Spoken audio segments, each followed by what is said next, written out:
A mis 78 años, recibí una carta anónima que no solo puso mi vida de cabeza, sino que también me obligó a enseñarle a mi hijo, de 45 años, la lección más brutal de su vida. Lo que descubrí sobre Miguel fue tan imperdonable, tan devastador, que tuve que actuar. Esta es la historia de la lección más dolorosa de un padre a su hijo. Imagina recibir una carta anónima que expone el secreto más oscuro de tu hijo, obligando a un padre con diabetes a revelar la verdad más dura. Esto no es solo una historia, es una confrontación cruda con las consecuencias devastadoras de acciones pasadas. Una lección entre padre e hijo que redefinirá todo lo que creías saber sobre la familia. El sobre llegó un martes por la mañana, sin dirección de remitente, conteniendo documentos que probarían que mi propia sangre se había convertido en mi mayor depredador. Lo que había en esas páginas me obligaría a tomar la decisión más difícil que un padre puede tomar. Una decisión que destruiría a nuestra familia para siempre, pero era la única forma de enseñarle a Miguel que algunas traiciones no tienen perdón. Era una mañana típica de octubre, cuando todo cambió. Estaba sentado en mi sillón favorito de la sala, ese sillón de cuero marrón que Rosa me había regalado para nuestro 30 aniversario de bodas, 5 años antes de que falleciera. El sol entraba por las cortinas amarillas que ella había elegido, creando patrones dorados sobre el piso de madera que yo mismo había instalado cuando compramos esta casa en 1985. Todo parecía normal, tranquilo, como cada mañana, desde que me jubilé de la construcción hace 10 años. Mi rutina era simple. Café negro a las 7:00 de la mañana, leer el periódico, revisar mi azúcar en la sangre a las 8:00, desayuno simple, y luego todo un día de pequeñas tareas domésticas y programas de televisión que me ayudaban a llenar las horas vacías desde que Rosa se fue. Salí al escuchar el ruido del buzón, pensando que era el cartero. Pero entre las facturas habituales encontré un sobre blanco que no había llegado por correo ordinario. No tenía sellos ni matasellos. Alguien lo había deslizado personalmente en mi buzón, dirigido simplemente a Roberto Morales. Quien lo había enviado conocía mi dirección exacta, pero no quería ser identificado. Regresé a la sala llevando el correo, pero mis ojos no podían apartarse de ese sobre misterioso. Durante 43 años, trabajando en construcción, había desarrollado un sexto sentido para los problemas. Cuando algo no estaba bien en una obra, lo sentía en el estómago antes de poder identificar el problema con mis ojos. Y en ese momento, sosteniendo ese sobre, sentía la misma sensación de peligro inminente que me acompañaba cuando sabía que una pared estaba a punto de colapsar o una base estaba comprometida. Abrí el sobre lentamente, como si estuviera desarmando una bomba. Dentro había varias hojas dobladas y una pequeña memoria USB. La primera hoja era una carta escrita a mano con las mismas letras cuidadosas del sobre. Señor Morales. Comenzaba: sé que lo que estoy a punto de mostrarle será devastador, pero como padre, usted merece conocer la verdad sobre su hijo Miguel y su esposa Gabriela. Durante meses han estado robándole sistemáticamente de formas que van mucho más allá de lo que cualquier padre debería soportar. La evidencia está en las siguientes páginas y en la memoria USB adjunta. Tiene muy poco tiempo antes de que ejecuten la fase final de su plan. Por favor, revise sus cuentas bancarias inmediatamente. Una persona que se preocupa por la justicia. Mis manos comenzaron a temblar antes de pasar a la segunda página. La primera pieza de evidencia era una fotocopia de estados de cuenta bancarios de mi cuenta principal en Banco Nacional. Resaltadas en amarillo había transferencias mensuales de 2.000 pesos a una cuenta que no reconocía. Las transferencias se remontaban a casi 2 años atrás, exactamente 2 semanas después del funeral de Rosa. Mientras yo todavía estaba de luto, tratando de descubrir cómo vivir sin la mujer que había sido mi compañera durante 42 años, alguien había comenzado a drenar sistemáticamente mi cuenta bancaria. Pero eso era solo el comienzo. La siguiente página mostraba documentos para N préstamo hipotecario por valor de 2.500.000 pesos contra mi casa. Mi casa, que había comprado y pagado completamente en 1987, de repente estaba hipotecada nuevamente. La firma en los documentos era perfectamente idéntica a la mía, pero yo sabía con absoluta certeza que nunca había firmado esos papeles. Alguien había falsificado mi firma con precisión quirúrgica, estudiando cada curva, cada trazo, cada peculiaridad de mi escritura, hasta poder reproducirla perfectamente. La tercera página fue cuando mi mundo realmente comenzó a desmoronarse. Era una copia de registros médicos del Hospital San Javier, donde Rosa había pasado sus últimos 3 meses luchando contra el cáncer de páncreas.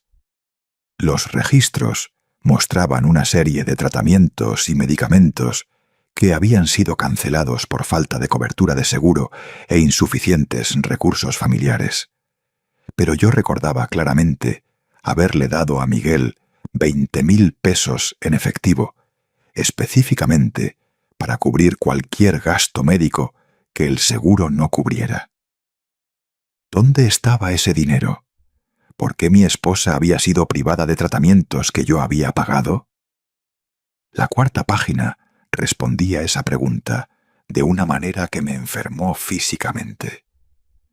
Era una copia de estados de cuenta bancarios de una cuenta conjunta a nombre de Miguel y Gabriela Morales, mostrando depósitos regulares que coincidían exactamente con las fechas cuando yo le había dado dinero a Miguel para los tratamientos de Rosa. 20.000 pesos en marzo, 15.000 en abril, 12.000 en mayo.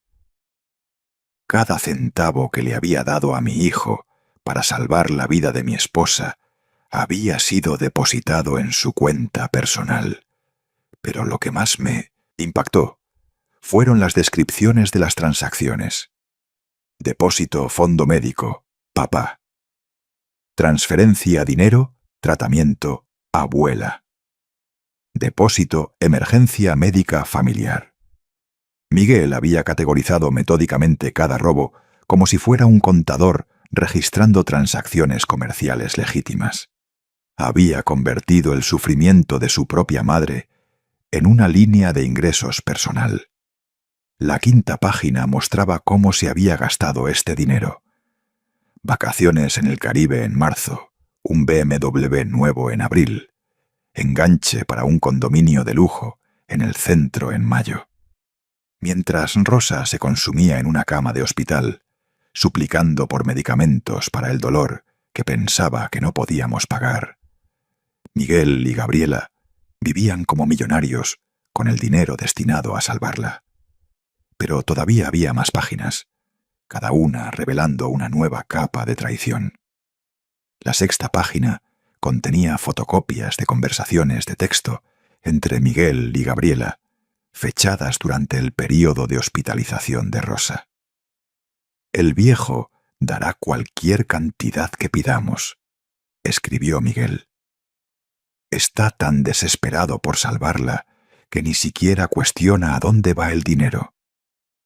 La respuesta de Gabriela fue aún más cruel. Perfecto. Mientras más tarde en morir, más dinero podemos sacarle. Mi visión se nubló mientras leía esos mensajes. Estas eran las personas en las que más confiaba en el mundo, discutiendo la muerte de mi esposa como si fuera una oportunidad de negocio. No solo estaban robando mi dinero, estaban prolongando deliberadamente el sufrimiento de Rosa para maximizar sus ganancias. La séptima página mostraba mensajes aún más devastadores, intercambiados la semana en que Rosa murió. Finalmente, escribió Gabriela, ahora podemos dejar de fingir que nos importan sus citas médicas. La respuesta de Miguel. Y lo mejor de todo, el viejo estará tan deprimido que ni siquiera prestará atención a las finanzas durante meses. Es nuestra oportunidad de tomar todo lo que podamos. Era imposible seguir leyendo. Tomé la memoria USB con manos temblorosas y caminé hacia la computadora que Miguel me había ayudado a configurar el año anterior.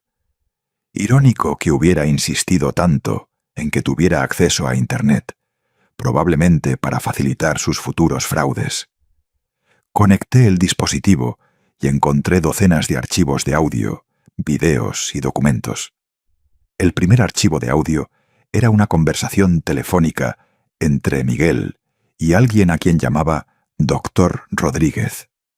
Me tomó unos minutos darme cuenta de que no era un médico real, sino algún tipo de consultor financiero, especializado en fraude a ancianos. El secreto. Decía la voz del Dr. Rodríguez. Es hacer todo gradualmente. La gente mayor como tu padre no presta atención a las pequeñas transferencias. 2.000 pesos al mes es lo suficientemente pequeño como para pasar desapercibido, pero lo suficientemente grande como para valer la pena. ¿Y qué hay de menta de la hipoteca?, preguntó Miguel. Déjalo para cuando esté más frágil. La diabetes es perfecta porque empeorará con el tiempo. Cuando necesite atención médica más intensiva, puedes justificar la hipoteca como necesaria para pagar tratamientos. Firmará cualquier cosa si le dices que es para salvar su vida. La frialdad en la voz de mi hijo era irreconocible. Este no era el niño que había criado, al que había enseñado a andar en bicicleta, al que había llevado a partidos de béisbol los fines de semana. Esta era la voz de un depredador calculador, planeando sistemáticamente la destrucción financiera de su propio padre. El segundo archivo de audio fue aún peor. Era una grabación de Miguel hablando con Gabriela en la cocina de mi propia casa, aparentemente hecha durante una de sus visitas después del funeral de Rosa. Está tan patético ahora, se rió Miguel. Ayer lloró mirando sus fotos. Es casi triste lo fácil que es manipularlo. La risa de Gabriela resonaba en el fondo. ¿Cuánto tiempo crees que vivirá?, preguntó. Los hombres de su edad, especialmente con diabetes, rara vez llegan a los 80. 2 años más, tal vez 3. Tiempo suficiente para drenar todo lo que tiene y luego heredar el resto. Detuve la grabación. No podía escuchar más. Mi propio hijo estaba literalmente esperando mi muerte, calculando cuánto tiempo le quedaba para robarme antes de que muriera. Naturalmente, habían convertido mi vida en una cuenta regresiva financiera. Pero sabía que tenía que escuchar todo si quería comprender completamente la magnitud de la traición. El tercer archivo de audio era una conversación entre Miguel y un hombre al que llamaba Tony. La conversación reveló que Miguel no solo me estaba robando, sino que también estaba involucrado en un esquema más grande de fraude a ancianos. Tu suegro fue fácil, dijo Tony. Conseguimos 40.000 antes de que la familia se enterara. Tu padre parece aún más prometedor. Es perfecto, respondió Miguel. Aislado desde que murió mi madre, confía en mí completamente y tiene mucho más dinero de lo que aparenta. La realización me golpeó como un rayo. Miguel no era solo un hijo codicioso robando a su padre. Era parte de una organización criminal que se especializaba en explotar a ancianos vulnerables. Yo no era su primera víctima, solo era la más rentable. El cuarto archivo de audio fue grabado la semana pasada, hace solo 10 días. Era Miguel hablando con Gabriela sobre la fase final de su plan. «El apartamento de lujo está casi listo», dijo. «Ya encontré el asilo perfecto para él. Es barato, deplorable, pero lo mantendrá vivo el tiempo suficiente para que firmemos la escritura de la casa. Una vez que tengamos la propiedad, podemos venderla y tener suficiente dinero para mudarnos a Cancún». «¿Y si se resiste?», preguntó Gabriela. «No se resistirá. Diremos que es temporal, solo mientras se recupera de una crisis de salud. La diabetes ofrece muchas excusas convenientes. Y una vez que esté en el asilo, será fácil convencerlo de firmar documentos. Los ancianos en instituciones firman cualquier cosa que sus cuidadores pongan frente a ellos». El asilo que habían elegido era notoriamente conocido en la ciudad por negligencia y maltrato. Hace 3 años había sido investigado por docenas de muertes sospechosas. Era literalmente un lugar donde enviaban a la gente a morir, y Miguel había elegido específicamente ese lugar para mí. Continué escuchando las grabaciones, cada una revelando nuevas profundidades de crueldad y traición. Había grabaciones de Miguel riéndose sobre cómo yo babeaba de gratitud cada vez que me visitaba. Había a Gabriela haciendo imitaciones crueles de mi voz cuando expresaba preocupación por el dinero. Había conversaciones detalladas sobre cómo planeaban gastar mi herencia, incluyendo un yate, una casa en la playa y finalmente deshacerse de cualquier responsabilidad familiar. Pero la grabación más devastadora estaba al final de la lista. Era una conversación entre Miguel y Gabriela, grabada en su propia casa, aparentemente por algún dispositivo oculto, por quien los estaba investigando.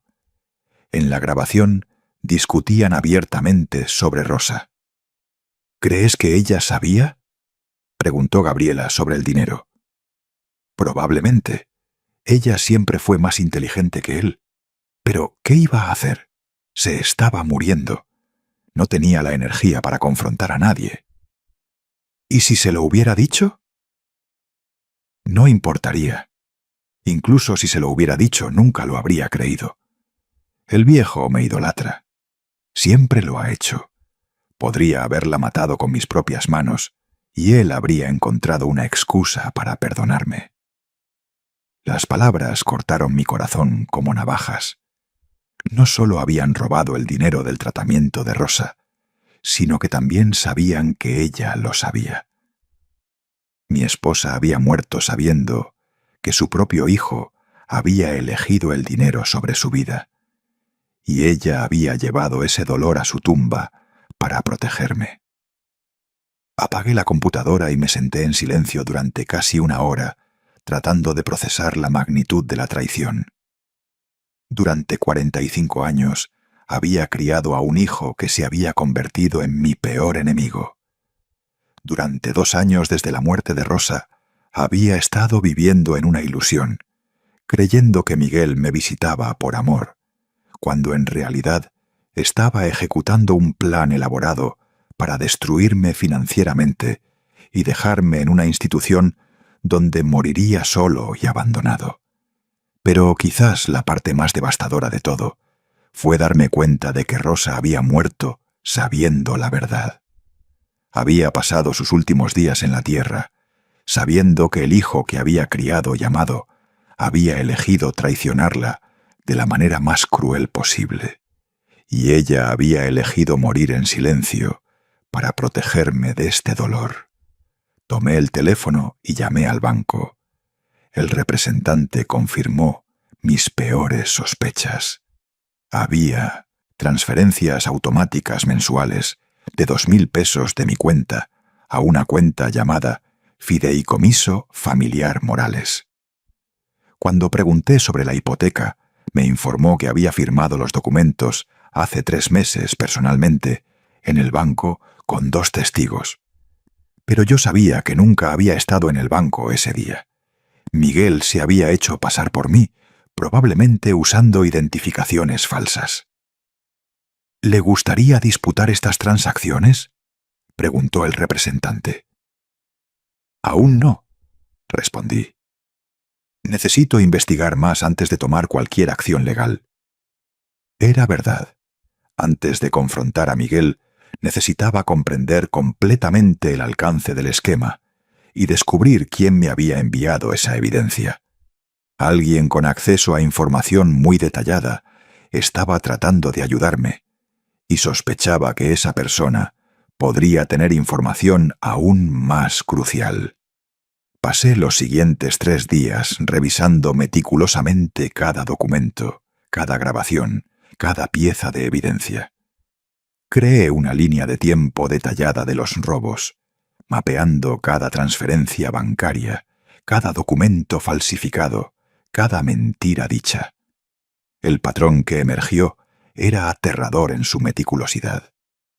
Miguel no había simplemente decidido robarme impulsivamente. Había pasado años planeando y ejecutando un esquema elaborado de abuso financiero a ancianos. La evidencia mostraba que el plan había comenzado mientras Rosa todavía estaba viva. Miguel había comenzado a falsificar pequeños documentos casi 2 años antes de su muerte, probando su capacidad para imitar mi firma e identificar vulnerabilidades en mi sistema financiero. Había usado la enfermedad de Rosa como una oportunidad para perfeccionar sus técnicas de fraude, tratando el sufrimiento de su propia madre como un laboratorio para futuros crímenes. Al 4.º día, decidí que era hora de descubrir quién me había enviado la evidencia. Releí la carta original, buscando pistas sobre la identidad del remitente. La frase: una persona que se preocupa por la justicia, me hizo pensar, ¿quién tendría acceso a toda esa información íntima? ¿Quién sería capaz de grabar conversaciones privadas entre Miguel y Gabriela? ¿Quién tendría razones para querer que yo descubriera la verdad? La respuesta llegó de una fuente inesperada. El jueves por la mañana recibí una llamada de un número que no reconocía. «Señor Morales», dijo una voz femenina. «Mi nombre es agente del Ministerio Público, Lucía Méndez, de la Fiscalía del Estado de Jalisco. ¿Recibió un paquete anónimo esta semana?» Mi corazón se aceleró. «Sí, lo recibí. ¿Fue usted quien lo envió?» «No exactamente, pero fue mi investigación la que generó esa evidencia. ¿Puedo reunirme con usted hoy? Hay mucho más que necesita saber». Nos reunimos en una cafetería del centro 2 horas después. La agente Méndez era una mujer de unos 40 años, con expresión seria y ojos que habían visto mucha corrupción humana. Pom mostró una placa de identificación y se sentó frente a mí con una carpeta gruesa. «Señor Morales», comenzó. Su hijo ha estado bajo investigación durante 6 meses, como parte de una operación más amplia contra el fraude a ancianos. No es solo un criminal individual. Es parte de una red organizada que ha robado millones de pesos a personas mayores en todo Jalisco. Sentí como si me hubieran golpeado en el estómago. ¿Una red organizada? Sí.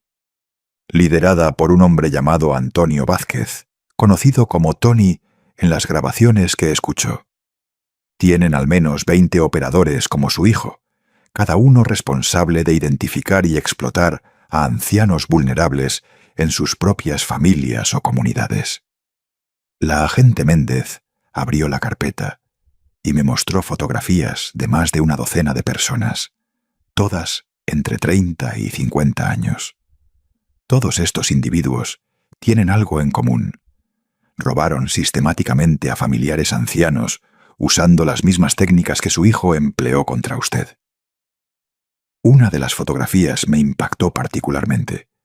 Era Gabriela, pero en una foto mucho más antigua, con cabello diferente y junto a un hombre mayor que no reconocía. ¿Quién es este hombre?, pregunté. Su ex suegro, Harold Brennan, 73 años.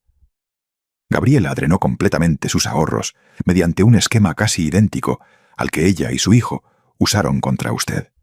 Harold murió hace 3 años solo en un asilo barato, después de que Gabriela convenciera a la familia de que tenía demencia y necesitaba ser institucionalizado. La realización me golpeó como una ola fría. Gabriela no era solo una esposa codiciosa que había influenciado a mi hijo. Era una depredadora profesional que se especializaba en casarse con hombres de familias adineradas para obtener acceso a patriarcas ancianos. Miguel no había sido su primer esposo. Era solo el último en una serie de relaciones calculadas para facilitar el robo a ancianos. ¿Gabriela ha hecho esto antes?, pregunté, mi voz apenas por encima de un susurro. 3 veces que hemos podido documentar. Siempre el mismo patrón. Conoce a un joven de familia adinerada, se casa rápidamente, gana la confianza del patriarca anciano. Luego convence al esposo de participar en esquemas de fraude cada vez más elaborados. Cuando las víctimas mueren o quedan completamente sin recursos, se divorcia y pasa a la siguiente familia. La agente Méndez me mostró más documentos, certificados de matrimonio mostrando que Gabriela había estado casada con 3 hombres diferentes en los últimos 10 años. Registros policiales mostrando investigaciones de abuso a ancianos en 3 estados diferentes. Registros hospitalarios de 4 hombres ancianos que habían muerto bajo circunstancias sospechosas después de tener sus finanzas drenadas por Gabriela y sus esposos temporales. Su hijo no es un criminal inteligente que planeó esto solo, explicó la agente Méndez. Es una víctima de la manipulación de Gabriela, que luego se convirtió en un cómplice dispuesto cuando vio cuánto dinero podían robar. Gabriela lo reclutó específicamente porque su familia tenía exactamente el tipo de vulnerabilidad que ella busca. Un patriarca anciano, recientemente viudo, con recursos financieros significativos, y un hijo con sus propios problemas financieros. Esto explicaba tanto. Miguel siempre había tenido dificultades financieras, incluso con un trabajo decente en la administración municipal. Se había divorciado 2 años antes de conocer a Gabriela, y la pensión alimenticia y la división de bienes lo habían dejado casi en bancarrota. Cuando Gabriela apareció en su vida, ofreciendo no solo compañía romántica, sino también soluciones a sus problemas financieros, debió haberla visto como una salvación. ¿Cómo descubrieron todo esto?, pregunté. Harold Brennan tenía una nieta que nunca creyó la historia repentina de demencia. Contrató a un investigador privado que descubrió los fraudes. Cuando Harold murió, presentó cargos criminales contra Gabriela. Durante nuestra investigación de su caso, descubrimos el patrón de comportamiento y comenzamos a rastrear otras posibles víctimas. La agente Méndez explicó que habían estado monitoreando a Miguel y Gabriela durante meses, recopilando evidencia para un caso federal de conspiración de fraude a ancianos. Las grabaciones que había escuchado fueron hechas a través de dispositivos de vigilancia colocados en su apartamento con una orden judicial. ¿Por qué no me contactaron antes?, pregunté. ¿Por qué dejaron que esto continuara tanto tiempo? Porque necesitábamos suficiente evidencia para asegurar condenas.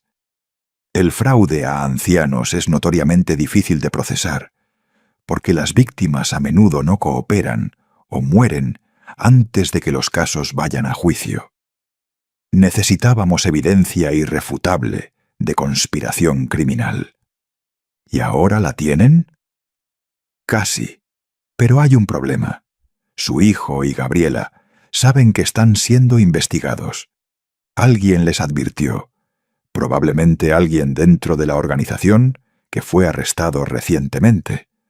Están planeando desaparecer con el dinero que robaron, incluido el valor de la hipoteca de su casa.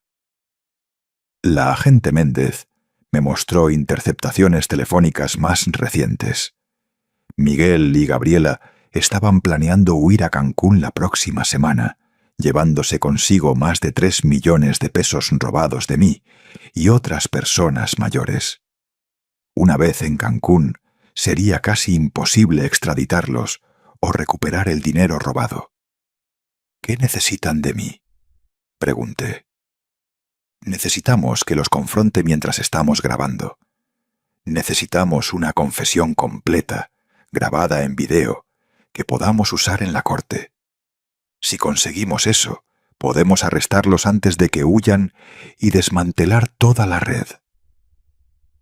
La propuesta era arriesgada y emocionalmente devastadora. La agente Méndez quería que yo fingiera descubrir los fraudes accidentalmente y confrontar a Miguel y Gabriela en una reunión familiar, mientras agentes federales grababan secretamente todo. Sería una de las conversaciones más difíciles de mi vida, obligándome a mirar a mi hijo a los ojos mientras me mentía, sabiendo que cada palabra se usaría para enviarlo a prisión. ¿Y si no confiesa?, pregunté. Confesará. Los hombres, como su hijo, siempre confiesan cuando se enfrentan a evidencia irrefutable. Su ego no les permite admitir que fueron atrapados por alguien a quien consideraban intelectualmente inferior. Querrá demostrar lo inteligente que fue, cómo planeó todo perfectamente. La agente Méndez tenía razón sobre la psicología de Miguel. Desde niño siempre había tenido una necesidad compulsiva de demostrar su inteligencia superior. Cuando lo atrapaban haciendo algo malo en la escuela o en casa, siempre explicaba elaboradamente cómo había planeado su travesura, como si la planificación sofisticada de alguna manera justificara el mal comportamiento. ¿Cuánto tiempo tengo para decidir?, pregunté. Hasta el lunes. Ese es el día en que planean hacer las transferencias finales y desaparecer.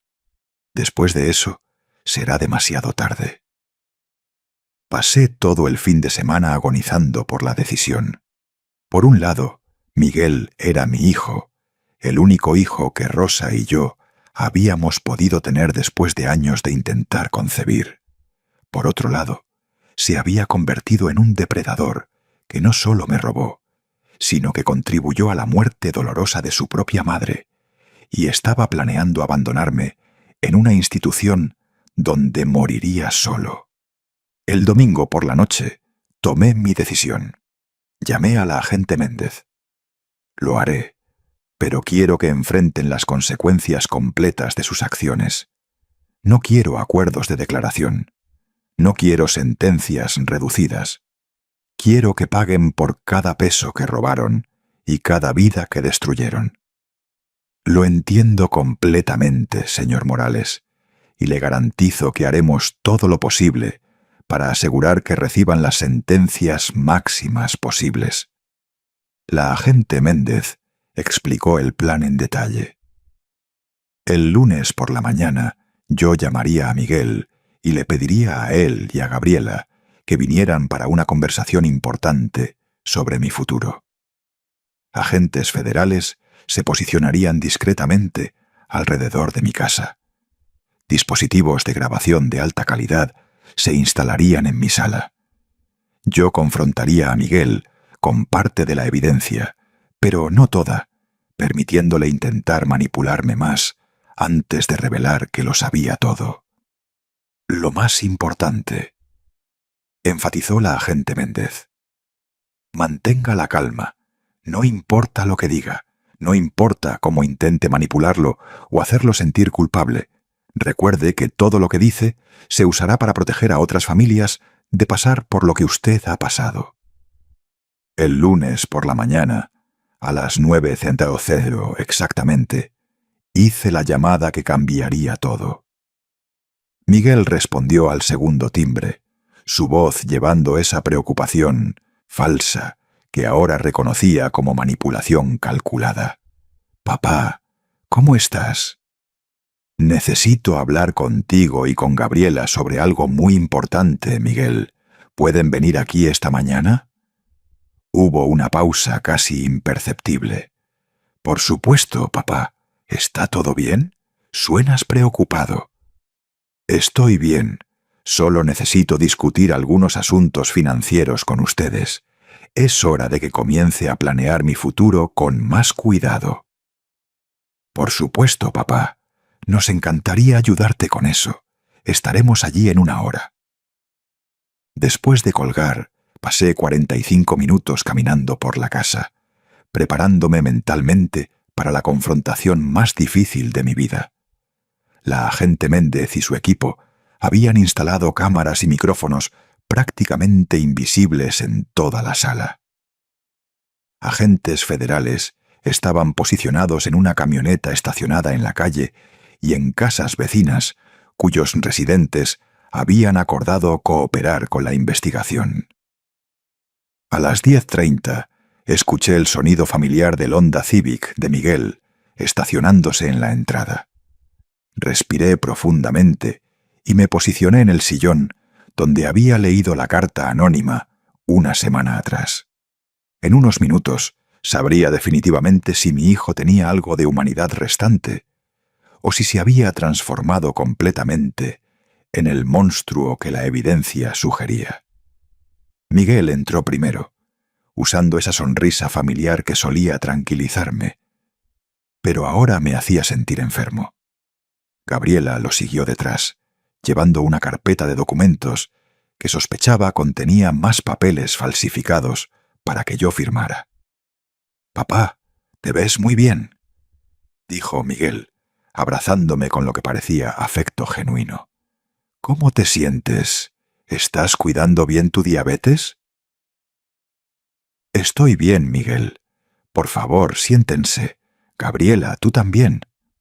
Se acomodaron en el sofá frente a mí, Gabriela con su carpeta cuidadosamente posicionada a su lado, Miguel con esa expresión de atención respetuosa que siempre usaba cuando creía que estaba a punto de ganar algo de mí. «Entonces, ¿de qué querías hablar?», preguntó Miguel. Respiré profundamente. Era hora de comenzar. «Miguel, la semana pasada recibí algunos documentos del banco que me confundieron. Parece haber transferencias regulares de mi cuenta que no recuerdo haber autorizado». Vi un destello de pánico en los ojos de Miguel, rápidamente reemplazado por esa expresión de preocupación paternal falsa. «¿Qué tipo de transferencias, papá? Tal vez son solo pagos automáticos que olvidaste». «2,000 pesos al mes a una cuenta llamada Fideicomiso Familiar Morales. ¿Sabes algo sobre esto?». Miguel intercambió una mirada rápida con Gabriela. «Oh, papá, ¿no recuerdas? Hablamos de esto después del funeral de mamá. Dijiste que querías crear un fondo familiar para emergencias médicas en caso de que necesitaras atención especializada en el futuro». Era una mentira tan suave, tan convincente, dicha con tal convicción, que, por un momento, casi le creí. Si no hubiera escuchado las grabaciones de él riéndose sobre lo fácil que era manipularme, podría haber aceptado su explicación. «¿Dije eso?», pregunté fingiendo confusión. «No recuerdo crear ningún fondo». «Papá», dijo Gabriela, su voz adoptando ese tono condescendiente que la gente usa con personas mayores que consideran incompetentes. «Estabas muy afectado después de la muerte de la abuela Rosa. Tomaste varias decisiones financieras responsables, pero tal vez no recuerdas todas debido al estrés». «Tal vez tengas razón», dije, decidiendo darles más cuerda para ahorcarse. Y también hay algunos documentos sobre una hipoteca en mi casa. ¿Fue eso algo que decidimos juntos también? Esta vez, el pánico en los ojos de Miguel fue más difícil de ocultar. ¿Hipoteca? Papá, tal vez estás confundiendo documentos. Tu casa ha estado libre de deudas durante años. Me levanté y fui a la mesa donde había colocado parte de la evidencia que la agente Méndez me había dado. Déjame mostrarte los documentos que recibí. Cuando regresé con los papeles, pude ver que Miguel y Gabriela estaban susurrándose urgentemente entre sí. Miguel intentó sonreír cuando me vio acercarme. Papá, antes de que miremos esos documentos, Gabriela y yo queríamos hablarte sobre algo más. Creemos que tal vez es hora de que consideres mudarte a algún lugar donde puedas recibir atención más especializada. ¿Atención especializada? Una comunidad de retiro, dijo Gabriela abriendo su carpeta. Hemos investigado varias opciones excelentes, donde tendrías enfermeras disponibles las 24 horas, actividades sociales y toda la asistencia médica que necesitas. Me mostró folletos coloridos de instalaciones que parecían resorts de lujo. Pero yo sabía por las grabaciones que había escuchado que estos no eran los lugares que realmente habían elegido para mí. Estos eran solo cebo para hacer que yo aceptara el concepto general de mudarme. Esto se ve costoso, dije. ¿Cómo pagaría algo así? Bueno, dijo Miguel. Por eso creamos el fondo familiar. Y si es necesario, podríamos usar el valor de tu casa como garantía para un préstamo más grande. Ahí estaba. Me estaban llevando exactamente a donde la agente Méndez había predicho, tratando de hacerme aceptar voluntariamente los esquemas que ya habían ejecutado sin mi conocimiento. ¿Usar mi casa como garantía? Pero pensé que estaba libre de deudas. Lo está, dijo Miguel rápidamente. Pero los bancos permiten que las personas usen casas libres de deudas como garantía para préstamos, especialmente para atención médica de emergencia. ¿Y creen que necesito atención médica de emergencia? Miguel y Gabriela intercambiaron otra mirada. Fue Gabriela quien habló esta vez. Don Roberto, estamos preocupados. En las últimas semanas pareces un poco confundido sobre las finanzas, olvidando conversaciones que hemos tenido, teniendo problemas para recordar decisiones importantes que has tomado. Tal vez es hora de dejar que personas más jóvenes se encarguen de estos detalles complicados por ti. Era manipulación perfecta. Me estaban pintando como mentalmente incompetente para justificar tomar el control de mis finanzas, exactamente como lo habían hecho con otras víctimas, y lo estaban haciendo con tal sinceridad falsa, tal preocupación aparente, que podía ver cómo otras personas mayores habían caído en esta trampa. Tal vez tengan razón, dije, fingiendo considerarlo. Pero antes de tomar cualquier decisión, me gustaría entender mejor estas transferencias bancarias y esta hipoteca.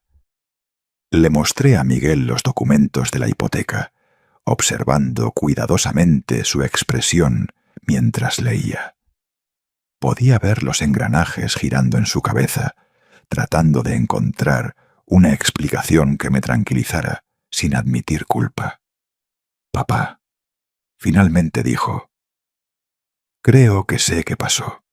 Debes haber firmado estos documentos cuando estabas muy estresado y no los recuerdas. Tal vez deberíamos ir al banco juntos para aclarar todo. Buena idea, dije. Pero primero, hay una cosa que no entiendo. La firma en estos documentos es exactamente como la mía, pero estoy absolutamente seguro de que nunca estuve en este banco para firmar nada. El silencio que siguió fue eléctrico. Miguel miraba los documentos como si pudiera hacerlos desaparecer con fuerza de voluntad. Gabriela había dejado de sonreír por completo. «Papá», dijo Miguel cuidadosamente. La memoria es algo complicado, especialmente después de eventos traumáticos como la muerte de mamá. Tal vez firmaste estos documentos y simplemente no los recuerdas. O tal vez, dije, sintiendo una calma extraña apoderarse de mí, alguien falsificó mi firma. Las palabras cayeron en la habitación como bombas. Miguel palideció visiblemente. Gabriela comenzó a reunir nerviosamente los papeles de su carpeta. «Papá, ¿por qué dirías algo así?», preguntó Miguel, su voz ligeramente aguda. «¿Quién haría tal cosa?». «No lo sé, Miguel. ¿Tú lo sabes?». Otro silencio pesado. Podía ver que Miguel estaba calculando sus opciones, tratando de decidir si seguir mintiendo o cambiar de estrategia. «Papá». Finalmente, dijo, «creo que te estás volviendo paranoico. Tal vez es hora de considerar seriamente esas comunidades de retiro. Claramente estás confundido y tal vez un poco asustado». Era el insulto final. Después de robarme sistemáticamente, después de contribuir a la muerte dolorosa de su propia madre, todavía tenía la audacia de sugerir que yo era el problema, que mi preocupación legítima sobre el fraude era evidencia de incompetencia mental. «Miguel», dije, mi voz volviéndose más firme, «recibí una carta anónima la semana pasada con información muy detallada sobre fraude financiero. La persona que escribió la carta sabía cosas sobre nuestras finanzas familiares que solo alguien muy cercano podría saber». Esta vez fue Gabriela quien reaccionó primero. «Una carta anónima. Don Roberto, las personas mayores reciben estafas por correo todo el tiempo. Alguien probablemente está tratando de asustarte para que entregues información financiera». «Tal vez», dije. Pero la carta incluía estados de cuenta bancarios reales, documentos legales reales y grabaciones de audio que parecían muy convincentes. Miguel se levantó abruptamente. «¿Grabaciones de audio? Papá, claramente estás siendo víctima de una estafa elaborada. Necesitamos contactar a la policía inmediatamente». «Buena idea», dije, tomando mi teléfono. «¿Por qué no los llamamos ahora?». «Espera», dijo Gabriela rápidamente. «Tal vez deberíamos examinar estos materiales más cuidadosamente primero. Si son falsificaciones, no queremos perder el tiempo de la policía». «Las grabaciones son muy interesantes», dije, ignorando su sugerencia. «Una de ellas es una conversación entre dos personas, discutiendo cómo drenar las finanzas de una persona mayor, mientras está de luto y vulnerable». Miguel se sentó lentamente, como si sus piernas hubieran perdido su fuerza. «¿Qué tipo de conversación?». «El tipo donde dos personas se ríen sobre lo fácil que es manipular a un viejo patético que firma cualquier cosa que le pongan delante». El silencio esta vez fue absoluto. Miguel y Gabriela se miraron como dos animales acorralados. Podía ver que comenzaban a darse cuenta de que sus opciones se estaban agotando rápidamente. «Papá», dijo Miguel, su voz ahora claramente desesperada, «si alguien realmente está cometiendo fraude contra ti, te ayudaremos a encontrar y procesar a esas personas, pero tienes que confiar en nosotros». «¿Confiar en ustedes?», repetí lentamente. «Como confié cuando me dijiste que el dinero que di para el tratamiento de mamá se estaba usando para medicamentos». Miguel se puso blanco como el papel. Esta era información que no esperaba que yo tuviera. «Como confié cuando me dijiste que estabas manejando mis finanzas para protegerme de estafadores». «Papá, puedo explicar», como confié cuando lloraste en el funeral de tu madre, haciendo que todos creyeran que estabas devastado por su pérdida. Por favor, papá, déjame explicar. La grabación más interesante. Continué, sintiendo que décadas de dolor y traición finalmente encontraban su voz. Es una donde dos personas discuten cómo la muerte de una anciana de cáncer finalmente les permitirá dejar de fingir que les importan sus tratamientos médicos. Gabriela comenzó a llorar, pero no eran lágrimas de remordimiento. Eran lágrimas de alguien que sabía que había sido atrapado y estaba enfrentando las consecuencias. Y hay una grabación donde estas mismas dos personas discuten cómo van a poner al padre de esa mujer en un asilo barato y terrible, donde morirá solo mientras venden su casa y se mudan a Cancún. Miguel estaba visiblemente temblando ahora. «Papá, eso no es... Yo nunca...» Hay grabaciones de ti riéndote sobre cómo babeaba de gratitud cuando me visitabas. Hay grabaciones de Gabriela imitando mi voz cuando expresaba preocupación por el dinero. Hay conversaciones detalladas sobre cómo planean gastar mi herencia. Me levanté y caminé hacia la ventana, mirando la calle donde sabía que los agentes federales estaban esperando.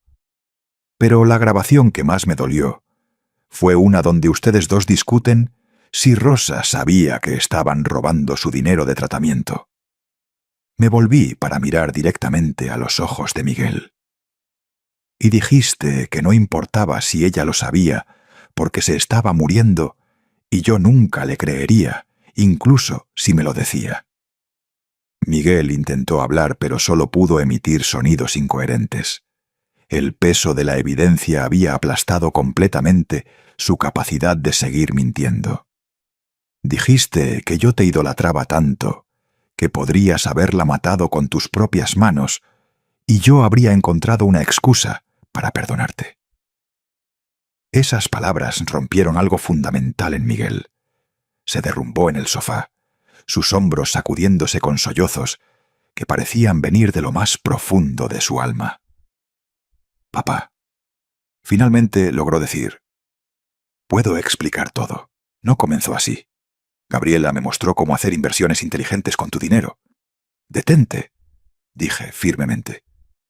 «No culpes a Gabriela. Eres un hombre adulto de 45 años. Tomaste decisiones. Elegiste robar a tu madre moribunda. Elegiste falsificar mi firma. Elegiste planear abandonarme en una institución terrible. Esas fueron tus elecciones. Gabriela intentó un último juego desesperado. Don Roberto, Miguel estaba tratando de protegerte.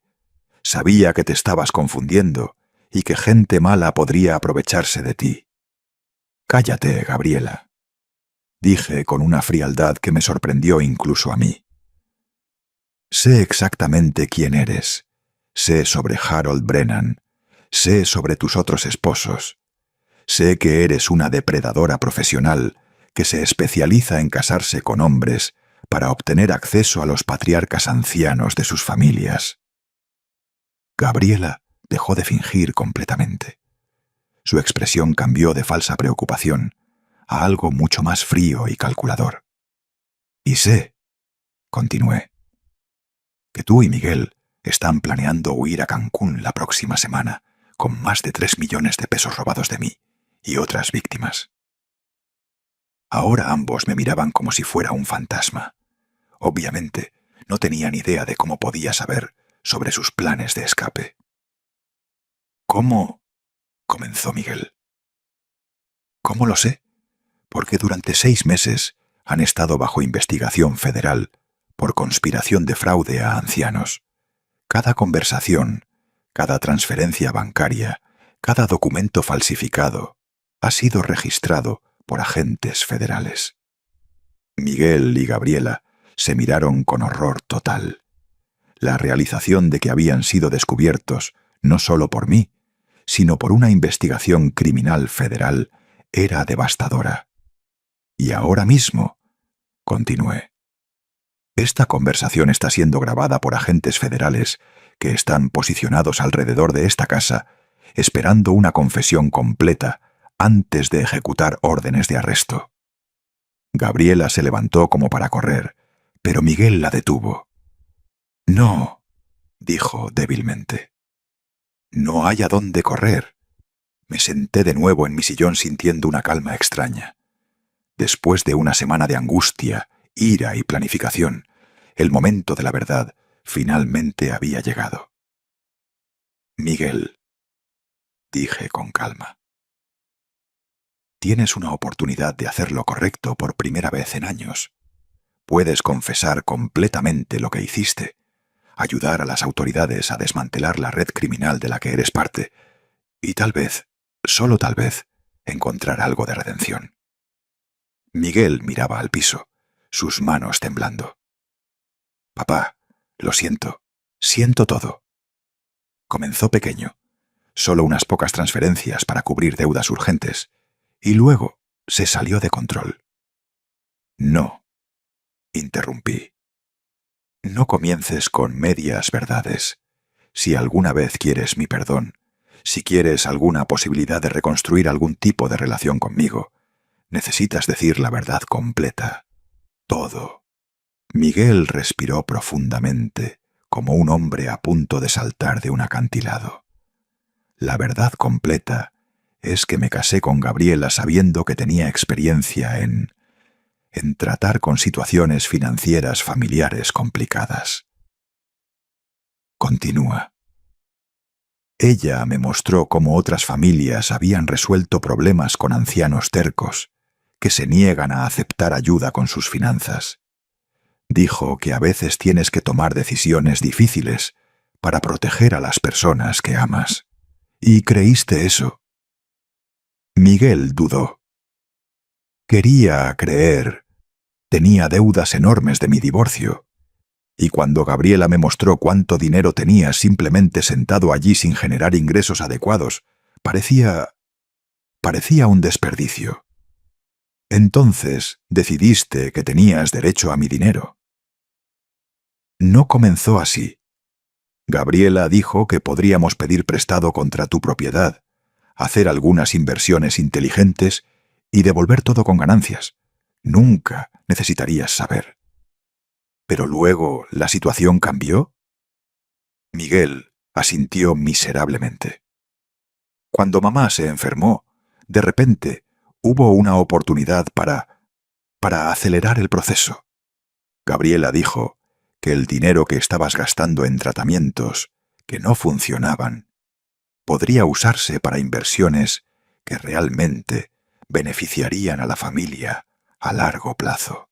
Realmente creíste que era mejor dejar que tu madre muriera con dolor para que pudieras invertir el dinero destinado a sus medicamentos. Yo no pensé en eso de esa manera en ese momento. Gabriela me convenció de que mamá iba a morir de todos modos y que gastar más dinero en tratamientos solo prolongaría su sufrimiento. Era la confesión más devastadora de todas. Miguel no solo había robado el dinero, había elegido conscientemente permitir que su madre muriera en agonía porque creía que el dinero sería más útil en sus inversiones. ¿Y después de que murió? Después de que murió, me di cuenta de cuánto dinero estaba disponible. Estabas tan deprimido que ni siquiera prestabas atención a las finanzas. Parecía fácil. Fácil robar a tu padre en duelo. Sí. La simplicidad de la confesión fue más devastadora que cualquier elaboración podría haber sido. Miguel había reducido nuestra relación familiar a una oportunidad criminal. Yo me había convertido simplemente en un objetivo fácil para él. ¿Y los planes del asilo? Gabriela dijo que sería mejor para ti, que estarías más seguro con atención profesional. El asilo que eligieron ha sido investigado por negligencia que resultó en muertes. Miguel comenzó a llorar de nuevo. No lo sabía. Gabriela se encargó de todos esos detalles. No lo sabías porque no te importaba lo suficiente como para investigar. Estabas más interesado en vender mi casa y mudarte a Cancún. Sí. ¿Y realmente creíste que moriría en esa institución sin descubrir nunca lo que hiciste? Yo esperaba que nunca te enteraras. Esperaba que pensaras que estabas recibiendo buena atención y que tu familia estaba cuidando bien tus finanzas. Era la mentira final. Incluso ahora, confrontado con evidencia irrefutable de su crueldad, Miguel todavía estaba tratando de retratarse como alguien que se preocupaba por mi bienestar. Miguel, dije, en toda tu confesión no has mencionado una vez que lamentas causar dolor a tu madre o a mí. Solo lamentas haber sido atrapado. Miguel me miró con ojos rojos, llenos de lágrimas. Papá, lamento todo. Lamento cada decisión que he tomado en los últimos 2 años. Lamentas las consecuencias. Corregí. No lamentas las acciones.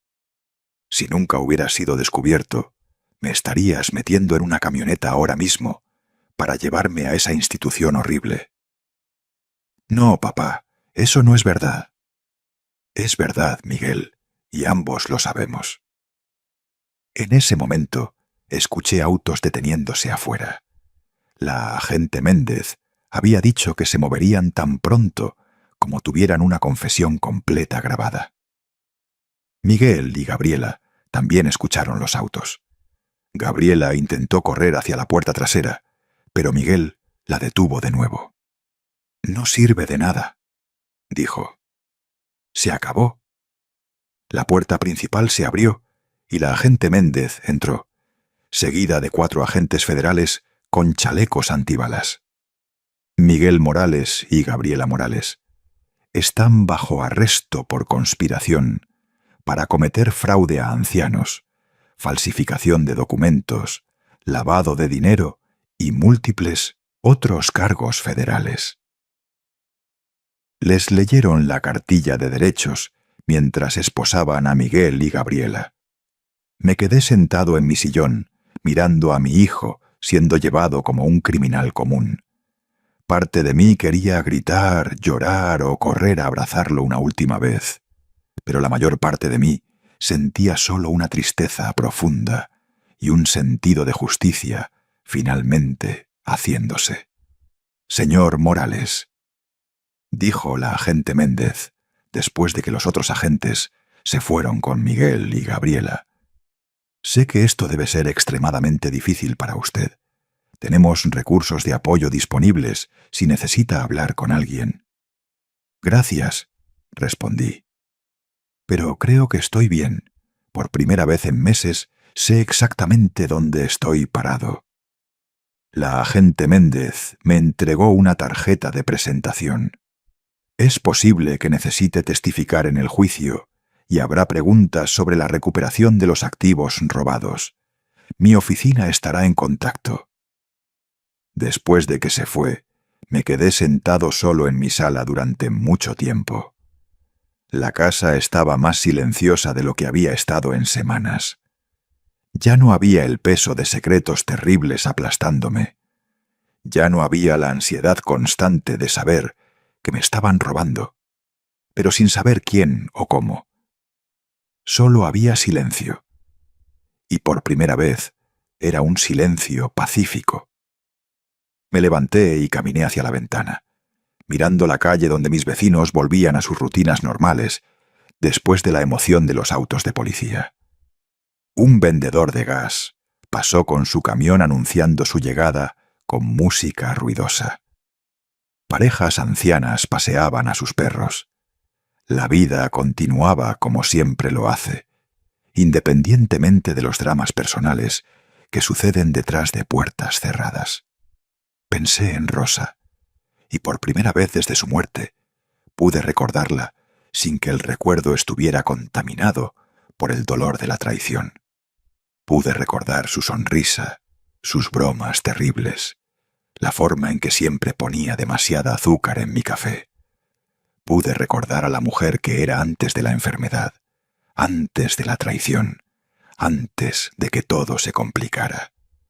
Ella habría estado devastada al saber en qué se había convertido Miguel, pero también habría estado orgullosa de cómo manejé la situación. Rosa siempre creyó en hacer lo correcto, incluso cuando era difícil, especialmente cuando era difícil.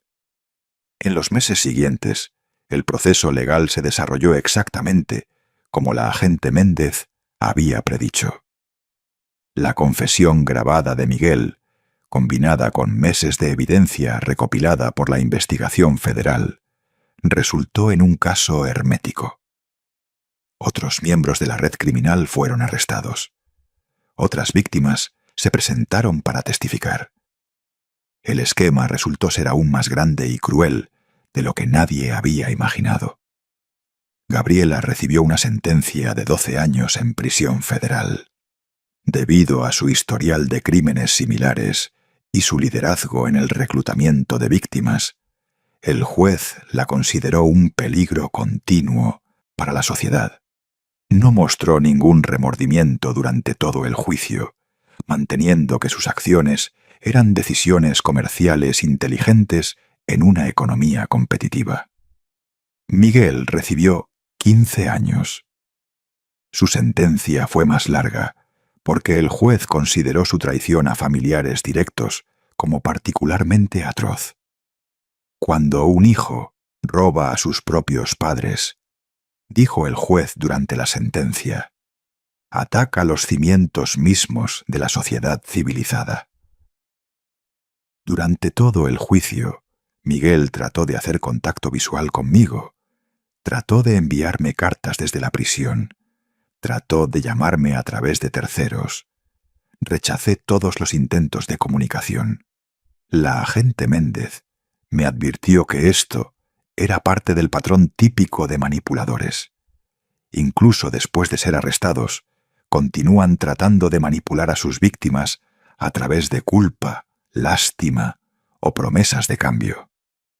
Es importante recordar, me dijo, que personas como su hijo no cambian fundamentalmente. Pueden aprender a ocultar mejor su naturaleza depredadora, pero la tendencia a explotar a personas vulnerables permanece. Recuperé aproximadamente 200.000 pesos a través de la venta de propiedades que Miguel y Gabriela habían comprado con dinero robado. El resto había sido gastado o transferido a cuentas que resultaron irrecuperables. Pero el dinero nunca fue realmente el punto principal. El punto era asegurar que enfrentaran las consecuencias de sus acciones y que otras personas mayores estuvieran protegidas. 6 meses después del juicio, recibí una carta de Harold Brennan Jr., hijo de una de las víctimas anteriores de Gabriela. Me agradeció por ayudar a llevar justicia a su familia y me informó que estaban demandando a Gabriela civilmente por daños causados a su padre. Mi disposición a testificar había dado a otras familias el coraje de buscar justicia. Su hijo puede haber hecho cosas terribles, escribió Harold Jr., pero usted hizo algo valiente e importante. Salvó a otras familias de pasar por lo que nosotros pasamos. Hoy, 2 años después, vivo una vida más simple pero más pacífica. Vendí la casa grande y me mudé a un apartamento más pequeño en una comunidad de retiro legítima y respetable. Soy voluntario ayudando a otras personas mayores a identificar y reportar fraude financiero. Cada historia que escucho me recuerda que no fui el único padre obligado a elegir entre el amor ciego y la autoprotección. A veces, por las tardes, cuando estoy sentado en mi balcón, leyendo o simplemente mirando la puesta de sol, pienso en Miguel. No pienso en él con ira u odio, sino con una tristeza profunda por lo que podría haber sido. Criamos a un hijo inteligente y educado, capaz de grandes cosas. En algún lugar del camino, eligió usar esas capacidades para lastimar a la gente en lugar de ayudarla. Todavía recibo cartas de él desde la prisión, aunque ya no las leo. La agente Méndez me dijo que esto es normal. Los criminales que explotan a miembros de la familia a menudo pasan años tratando de reconectarse con sus víctimas, no por amor genuino, sino porque no pueden aceptar que han perdido el control sobre ellos. El perdón es complicado. Algunas personas me dicen que como buen católico debería perdonar a mi hijo.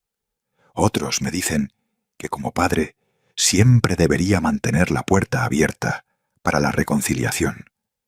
Pero he aprendido que el verdadero perdón no significa permitir que alguien siga lastimándote.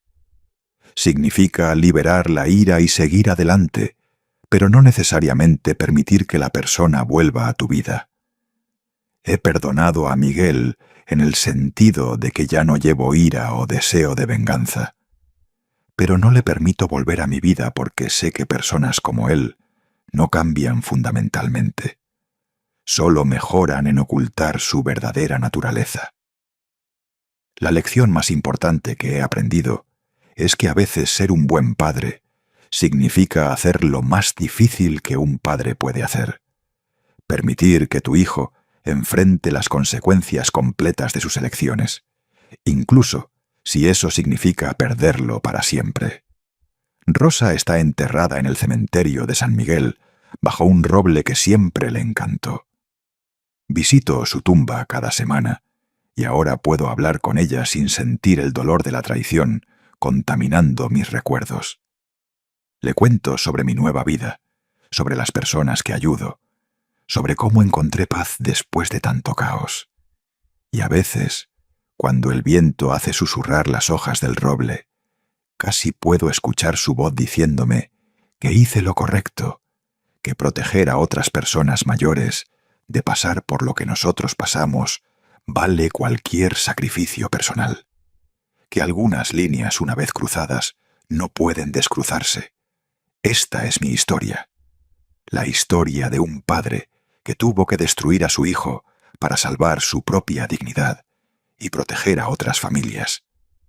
Fue la decisión más difícil de mi vida, pero no me arrepiento porque ahora sé que la integridad vale más que el dinero. La justicia vale más que la paz falsa. Y a veces la mayor demostración de amor que un padre puede dar es negarse a permitir que su hijo continúe siendo un monstruo. Si eres una persona mayor leyendo esta historia, debes saber que no estás solo. Si sospechas que alguien cercano está aprovechándose financieramente de ti, busca ayuda. Hay recursos disponibles. Hay personas que se preocupan y la justicia es posible. Y si eres un hijo o hija tratando de cuidar a padres ancianos, recuerda que cuidar genuinamente significa proteger y honrar, no explotar y manipular. La confianza de un padre anciano es un regalo precioso que nunca debe ser traicionado. La vida me ha enseñado que la familia no se trata solo de sangre, se trata de amor, respeto, lealtad y protección mutua. Cuando esas cosas desaparecen, lo que queda puede tener el mismo apellido, pero ya no es familia real. Y a veces, para proteger lo que queda de bueno en el mundo, tienes que tener el coraje de decir no a las personas que deberían haber sido tus más cercanos, pero eligieron ser tus mayores amenazas. Esa fue mi elección. No fue fácil, pero fue correcta. Y viviré con esa certeza por el tiempo que me quede, sabiendo que hice lo que Rosa habría hecho, lo que cualquier persona de carácter habría hecho cuando se confronta con una traición tan profunda. La verdad más difícil es simple. Algunas personas eligen ser monstruos, incluso cuando fueron criadas por ángeles. Y cuando eso sucede, los ángeles tienen que tener el coraje de hacer lo correcto. Pero hay más en esta historia que necesito compartir, porque la justicia no termina con una sentencia de prisión. La justicia real es lo que hacemos después, cómo usamos nuestro dolor para proteger a otros. 2 meses después del juicio, la agente Méndez me contactó nuevamente. Señor Morales, hemos estado recibiendo docenas de llamadas de otras familias que creen que han sido víctimas de esquemas similares. Su testimonio público durante el juicio ha inspirado a muchas personas a hablar. ¿Estaría dispuesto a hablar con algunos de ellos? Acepté sin dudarlo. La primera persona que conocí fue doña Carmen Rodríguez, una mujer de 82 años, de Zapopan. Su historia era desgarradoramente similar a la mía. Su hija había estado drenando sus cuentas bancarias durante años, mientras la convencía de que estaba invirtiendo el dinero sabiamente. Pensé que estaba perdiendo la cabeza, me dijo Carmen, lágrimas corriendo por su rostro arrugado. Mi hija me decía que era senil, que imaginaba cosas. Pero después de escuchar su historia en las noticias, finalmente tuve el coraje de contactar a la policía. Hiciste lo correcto, le dije tomando su mano temblorosa. Y no estás sola, hay más de nosotros de lo que crees. Durante los siguientes meses conocí a docenas de víctimas de fraude a ancianos. Cada historia era única en sus detalles, pero devastadoramente similar en su esencia. Hijos, hijas, nietos, sobrinos, todos abusando de la confianza de sus familiares mayores para ganancia personal. Un hombre llamado don Ernesto me contó cómo su propio hermano menor había falsificado su firma para vender su rancho familiar, el mismo rancho que sus padres habían trabajado durante 40 años para comprar. Lo peor no es el dinero, me dijo Ernesto. Lo peor es saber que tu propia sangre te ve como nada más que una fuente de ingresos. Esas palabras resonaron profundamente en mí, porque esa era exactamente la verdad más dolorosa. No que te roben, sino descubrir que la persona que te robó nunca te vio como un ser humano completo, solo como un activo para ser liquidado. Con el apoyo de la agente Méndez y el Departamento de Justicia de Jalisco, comenzamos a organizar grupos de apoyo para víctimas de fraude familiar a ancianos. Nos reuníamos una vez a la semana en el centro comunitario de mi vecindario. Al principio éramos solo 5 personas sentadas en un círculo incómodo, cada una avergonzada de admitir que habíamos sido traicionados por nuestros propios hijos. Pero semana tras semana el grupo creció. 10 personas, 20, 30. Había una mujer, doña Lucía, cuya nuera había convencido a sus propios hijos de que su abuela tenía Alzheimer para justificar el control de sus finanzas. Lucía era tan lúcida como cualquiera de nosotros, pero sus nietos habían sido tan completamente manipulados que se negaban a creerle cuando intentó decirles la verdad. Había un hombre, don Felipe, quien había trabajado como ingeniero toda su vida, ahorrando meticulosamente para su jubilación. Su hijo, adicto a las drogas, había robado su identidad y había acumulado deudas de más de 500.000 pesos a su nombre.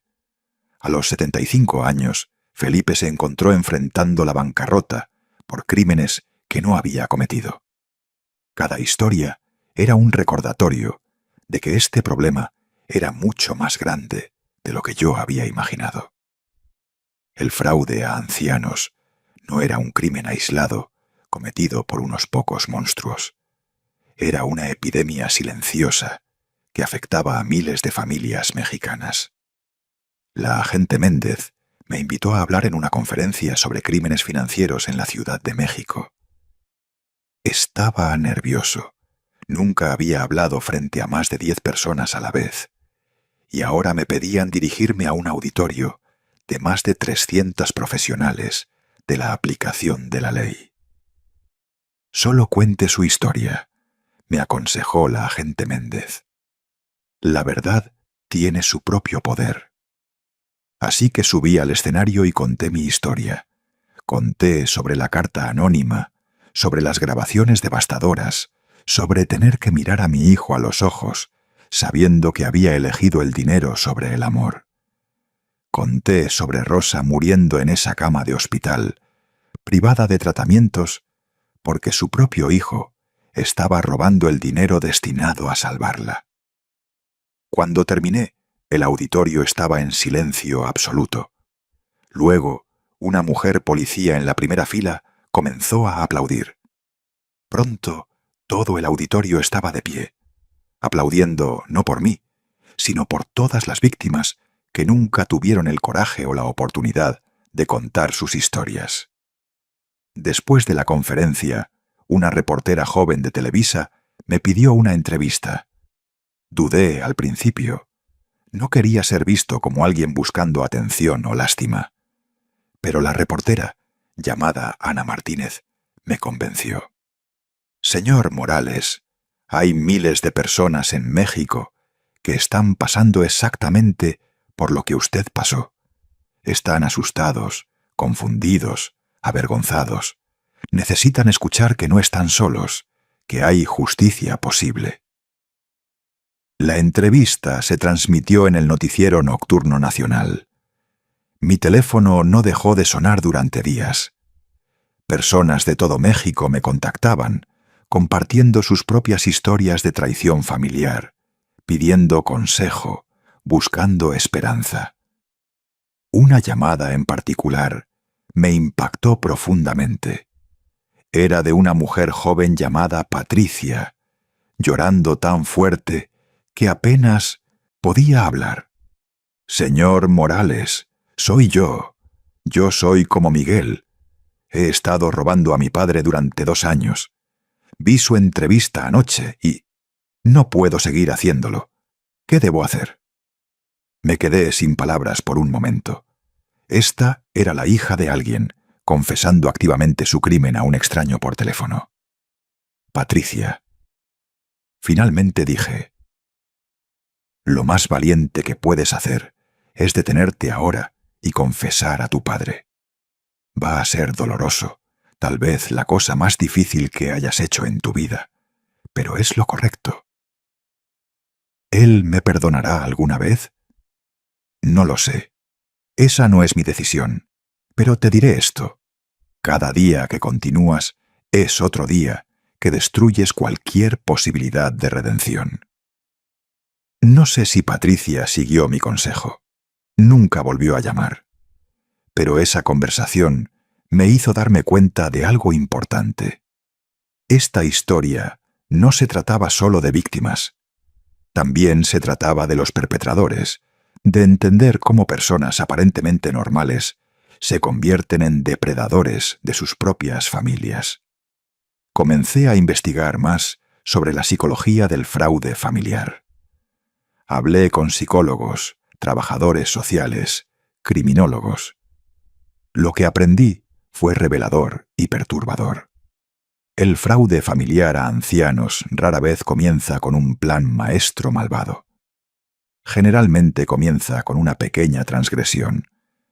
Pedir prestado un poco de dinero sin preguntar, usar la tarjeta de crédito de papá para una emergencia pequeña. La primera vez hay culpa genuina, una promesa de pagar todo de vuelta. Pero luego no pagan, y la segunda transgresión es más fácil que la primera. La tercera, más fácil aún. Eventualmente, la racionalización se vuelve automática. De todos modos, voy a heredar este dinero eventualmente. Ellos ni siquiera lo notarán. Lo estoy usando para propósitos familiares. Con el tiempo, la persona mayor deja de ser vista como un padre o madre y se convierte en un recurso financiero. Su humanidad se erosiona en la mente del perpetrador hasta que se vuelve fácil, casi natural, explotar a alguien que una vez amaste.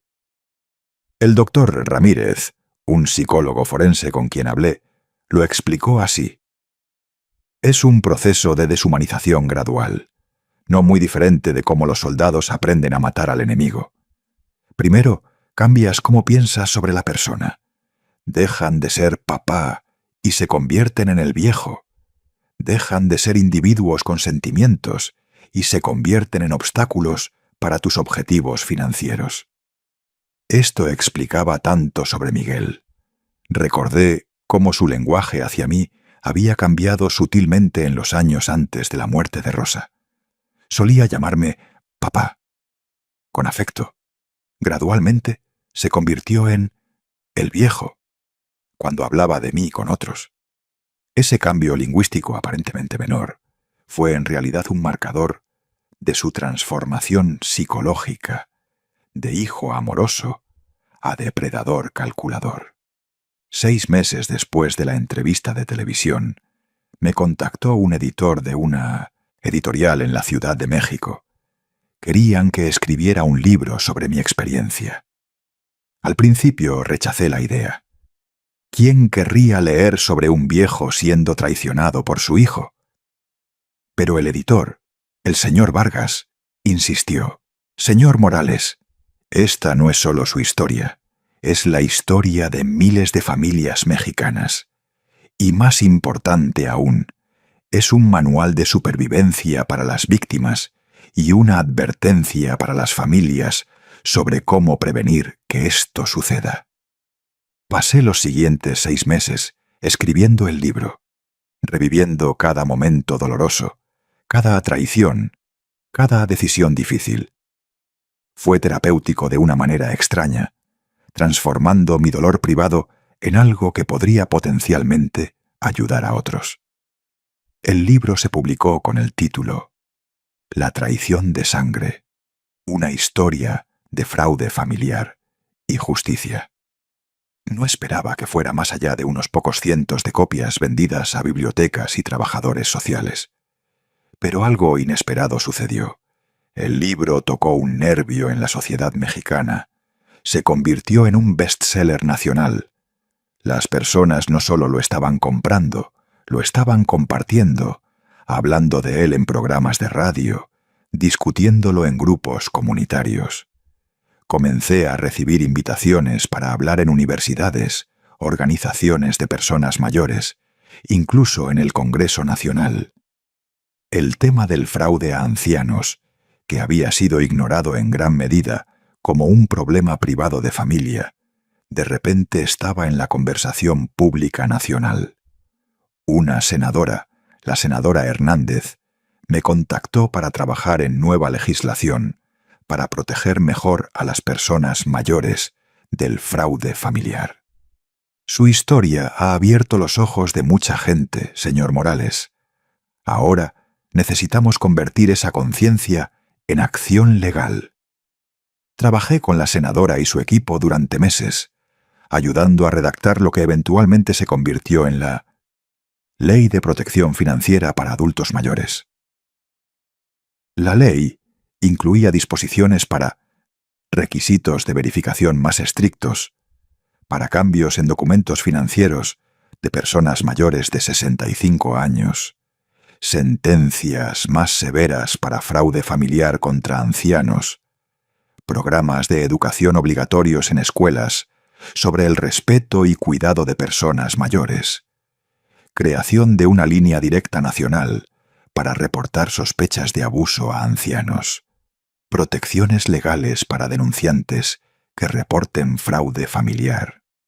Cuando la ley finalmente fue aprobada por unanimidad en el Congreso, la senadora Hernández me invitó a la ceremonia de firma.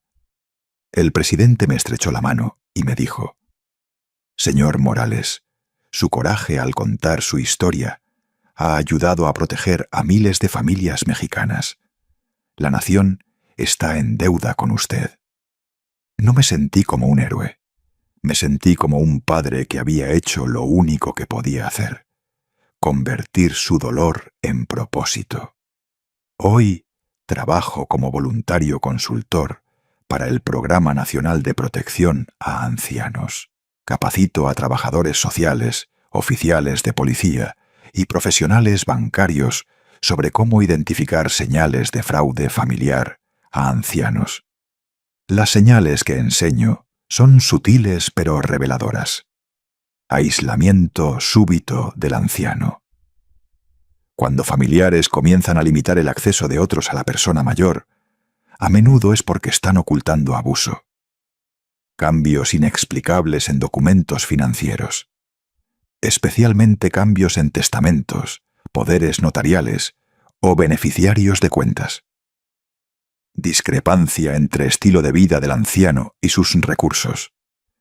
Cuando alguien que debería ser adinerado, de repente, no puede pagar necesidades básicas. Evasión cuando se pregunta sobre finanzas. Cuando el anciano se pone nervioso o mira a un familiar antes de responder preguntas sobre dinero. Cambios súbitos en el comportamiento del familiar. Especialmente cuando alguien que rara vez visitaba de repente se vuelve muy atento después de que el anciano recibe una herencia o pensión grande. Una de las capacitaciones más memorables fue en un banco en Guadalajara. Estaba enseñando a los cajeros cómo identificar señales de fraude cuando una cajera joven llamada Melissa levantó su mano. «Señor Morales, creo que estoy viendo exactamente lo que usted describe. Hay un cliente anciano cuyo nieto siempre viene con él para hacer retiros grandes. El abuelo siempre parece confundido y mira al nieto antes de firmar cualquier cosa. ¿Qué debo hacer?» «Lo primero», le dije, «es encontrar una manera de hablar con el abuelo a solas. Pregúntale si necesita ayuda o si hay algo que le preocupe. A menudo, las víctimas quieren hablar pero tienen miedo. Tu pregunta podría ser la apertura que necesita». 2 semanas después, Melissa me llamó. «Señor Morales, usted tenía razón. Cuando hablé con el abuelo a solas, se derrumbó llorando. Su nieto había estado robándole durante meses, amenazándolo con nunca dejarle ver a sus bisnietos si se lo contaba a alguien. Contactamos a la policía y ahora el nieto está siendo investigado». Esas son las victorias que me mantienen adelante. Cada familia salvada, cada anciano protegido, se siente como una pequeña redención por no haber podido salvar a Rosa. Hace un año recibí una llamada inesperada. Era de la prisión federal donde Miguel estaba cumpliendo su sentencia. Querían saber si estaría dispuesto a participar en un programa de justicia restaurativa, donde víctimas y perpetradores se encuentran para diálogo facilitado. Mi primer instinto fue rechazar. ¿Qué más había que decir? Miguel había confesado, había sido condenado, estaba pagando su deuda con la sociedad. ¿Qué ganaría yo con verlo de nuevo? Pero el coordinador del programa, el doctor Sánchez, me explicó algo que me hizo reconsiderar. «Señor Morales, esto no es sobre darle a su hijo lo que quiere, es sobre darle a usted cierre. Muchas víctimas de crímenes familiares llevan preguntas no respondidas durante años. ¿Por qué? ¿Cómo pudiste? ¿Alguna vez realmente me amaste? Este programa le da la oportunidad de hacer esas preguntas en un entorno seguro y controlado. Después de semanas de consideración y muchas noches sin dormir, acepté participar. La reunión fue programada para un sábado por la mañana, en una sala privada de la prisión. Cuando entré, Miguel ya estaba allí, sentado al otro lado de una mesa. Se veía mucho mayor de lo que recordaba. Solo habían pasado 2 años, pero parecía haber envejecido 10. Su cabello tenía canas que no estaban allí antes. Tenía líneas profundas alrededor de sus ojos. Se levantó cuando me vio. Luego pareció recordar que no debía hacer movimientos súbitos. Se sentó de nuevo, sus manos temblando visiblemente. «Papá», dijo, su voz apenas un susurro. «Miguel», respondí manteniéndome neutral. El doctor Sánchez, quien facilitaba la sesión, estableció las reglas básicas. Esta era una conversación, no una confrontación. Ambos tendríamos la oportunidad de hablar sin interrupción. El objetivo no era reconciliación necesariamente, sino comprensión. Señor Morales, comenzó el doctor Sánchez.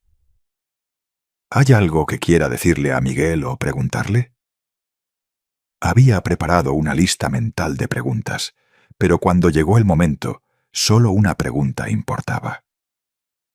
¿Alguna vez me amaste realmente?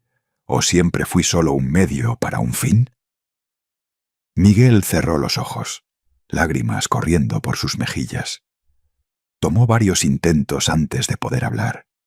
Te amé, papá, te amo. Esa es la parte que hace todo esto tan horrible. No fue que no sentía nada por ti, fue que dejé que otras cosas se volvieran más importantes que ese amor. ¿Qué cosas? Primero fue el dinero. Estaba tan desesperado, tan avergonzado de mis propios fracasos financieros. Cuando Gabriela me mostró cómo podía pedir prestado de tus cuentas, me convencí de que era temporal, que te lo devolvería todo. Pero no lo hiciste. No, porque entonces el dinero llevó al ego. Me gustaba la sensación de ser inteligente, de ser quien estaba en control por una vez en mi vida. Y luego, el ego llevó a la adicción. Me volví adicto a la sensación de poder, de salirme con la mía. ¿Y tu madre? ¿Cómo justificaste dejarla morir en dolor? Miguel se derrumbó completamente, sus sollozos llenando la pequeña habitación. No puedo justificarlo. No hay justificación. Gabriela me convenció de que mamá iba a morir de todos modos, que estábamos siendo prácticos. Pero la verdad es que yo elegí creer esa mentira porque era más fácil que enfrentar lo que realmente estaba haciendo. Ella sabía, dije en voz baja. Tu madre sabía que le estaba robando y eligió no decírmelo para protegerme. Lo sé. Encontré su diario en la cárcel. Alguien me lo envió anónimamente. Ella escribió sobre eso, sobre cómo sabía, pero no podía soportar la idea de destruir nuestra familia diciéndote. Eso me sorprendió. ¿Rosa mantenía un diario? Sí. En él escribió que esperaba que algún día yo encontrara el camino de vuelta a la persona que solía ser, que me perdonaba, pero que sabía que necesitaba enfrentar consecuencias para poder sanar. Las palabras de Rosa, incluso desde más allá de la tumba, eran exactamente lo que yo había necesitado escuchar. Ella entendió lo que yo estaba luchando por comprender, que el amor verdadero a veces significa dejar ir, permitir que la justicia siga su curso. ¿Has cambiado, Miguel? ¿Realmente? Miguel me miró directamente a los ojos por primera vez en la conversación. Estoy tratando. He estado en terapia aquí. Asisto a grupos de adicción. Porque me di cuenta de que lo que tenía era una adicción al poder, al control, no diferente de una adicción a drogas o alcohol. Eso no deshace el daño. No, nada puede deshacer el daño. Pero papá, necesito que sepas que lo que hiciste, al denunciarme, al asegurarte de que enfrentara consecuencias completas, fue lo más amoroso que pudiste haber hecho. Esa afirmación me tomó desprevenido. ¿Amoroso? Sí. Si me hubieras perdonado y dejado ir, habría continuado por ese camino. Habría destruido más vidas. Tu disposición a dejarme caer me salvó de convertirme en algo mucho peor de lo que ya era. No supe cómo responder a eso. Parte de mí quería creer que Miguel había cambiado genuinamente, pero recordé las palabras del agente Méndez sobre manipuladores que nunca cambian realmente. El doctor Sánchez intervino. Miguel, ¿hay algo que quieras preguntarle a tu padre? Miguel dudó. Luego habló en voz baja. ¿Hay alguna posibilidad, alguna vez, de que puedas perdonarme? Respiré profundamente. Esta era la pregunta para la que había estado preparándome. Miguel, Te he perdonado en el sentido de que ya no llevo odio en mi corazón. Pero perdón no significa olvidar. No significa confiar de nuevo. No significa permitirte de vuelta en mi vida. Lo entiendo. Puedes redimirte. Puedes convertirte en una mejor persona. Puedes usar tu experiencia para ayudar a otros a no tomar el camino que tú tomaste.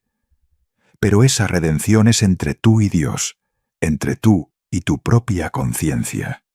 Ya no es mi trabajo validarte o absolverte. Miguel asintió, aceptando mis palabras. ¿Puedo pedirte un último favor? Depende de qué sea. El trabajo que estás haciendo, ayudando a otras familias, educando a la gente sobre el fraude a ancianos. ¿Puedo ayudar? Desde aquí, quiero decir. Podría escribir sobre mi experiencia desde la perspectiva del perpetrador. Advertir a otros sobre cómo comienza este camino. Consideré su oferta cuidadosamente. Lo pensaré. Pero si aceptas esto, tiene que ser genuino. No puede ser un intento de rehabilitar tu imagen pública o ganar reducción de sentencia. Lo entiendo. Y, papá, gracias por venir hoy. Sé que no tenías que hacerlo. Cuando me levanté para irme, Miguel habló una última vez. Mamá habría estado orgullosa de ti, de tu fuerza, de tu integridad. Siempre dijo que eras el mejor hombre que conocía. Tenía razón. Esas palabras me acompañaron mientras salía de la prisión. No habían resuelto todo. No habían sanado completamente las heridas, pero habían proporcionado algo de cierre, una comprensión de que incluso en las traiciones más profundas, la humanidad compleja permanece. 3 meses después de esa reunión, Miguel cumplió su palabra. Escribió un ensayo titulado «Cómo me convertí en el monstruo de mi padre». Confesiones de un defraudador de ancianos. Lo publicamos en mi sitio web y en varios medios nacionales. El ensayo era brutalmente honesto. Miguel detalló cada paso de su descenso, cada racionalización, cada mentira que se dijo a sí mismo.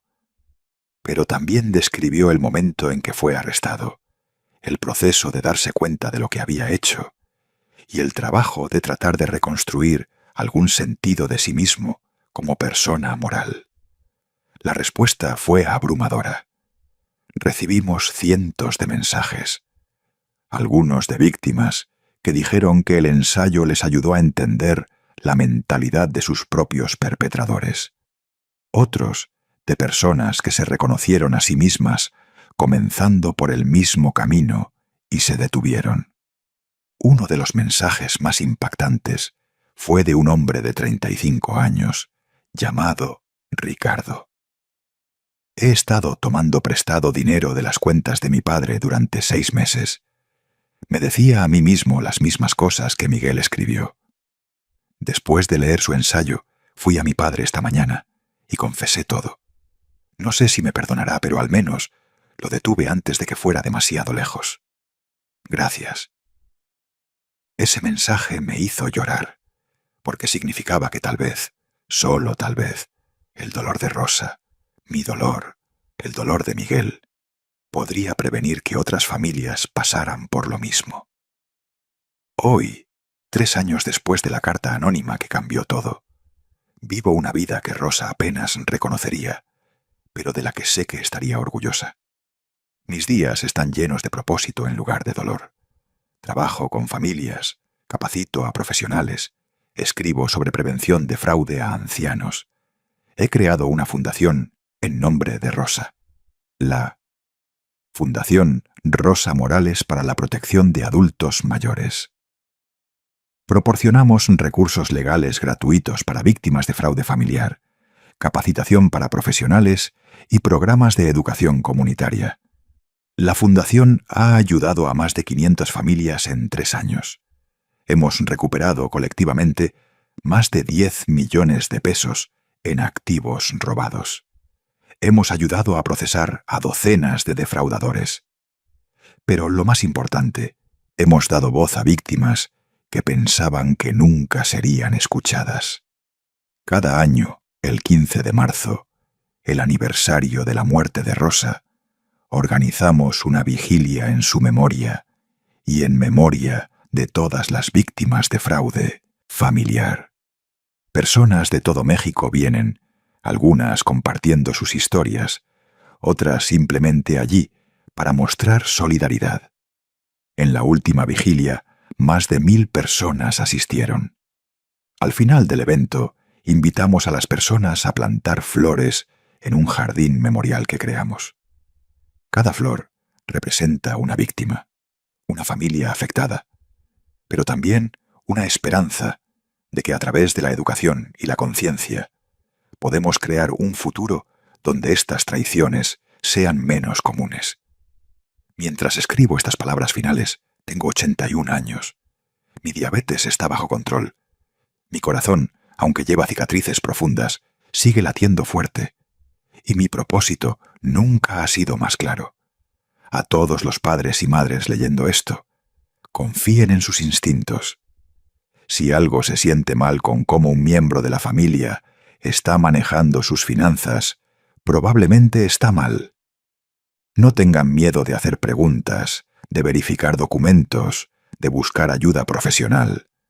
A los hijos e hijas, recuerden que la confianza de un padre es sagrada.